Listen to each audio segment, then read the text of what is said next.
ក្នុងអំឡុងពេលដែលគាត់កំពុងវង្វេងនៅប្រទេសឥណ្ឌា Liu Shigang បានជួបជាមួយ Song Suho កូនប្រុសរបស់ Jin Woo ហើយបានវាយប្រហារលើ Suho ដោយសារតែការយល់ច្រឡំថាជាជនល្មើស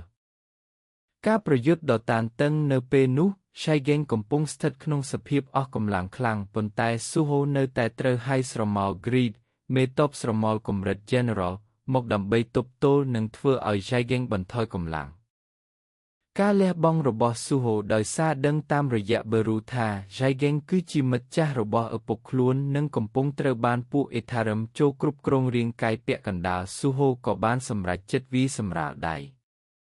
ការរំដោះខ្លួនបន្ទាប់ពី Shigang ចុះខ្សោយកម្លាំង Suho បានប្រើទឹកនីតិខរដូវពីព្រៃនៃ Echo គឺ Spring Water from the Forest of Echoes ដើម្បីជួយរំដោះ Shigang ឲ្យមានសេរីភាពពីការគ្រប់គ្រងរបស់ពួក Etarim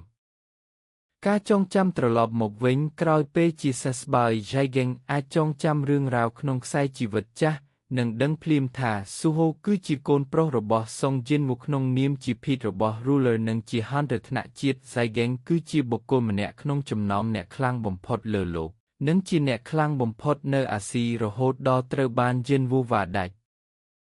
ការប្រៀបធៀបគាត់មានកម្លាំងខ្លាំងលើសលប់ជាង Goto Ryuji Hunter ខ្លាំងបំផុតរបស់ជប៉ុនឆ្ងាយណាស់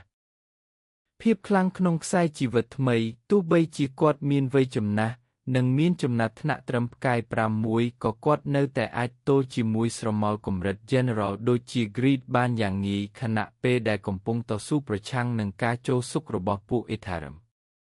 ការវិលត្រឡប់ក្រោយមកគាត់បានទទួលបានងារជា Hunter ផ្កាយ7និងកម្លាំងលំដាប់ថ្នាក់ជាតិរបស់គាត់ត្រឡប់មកវិញទាំងស្រុង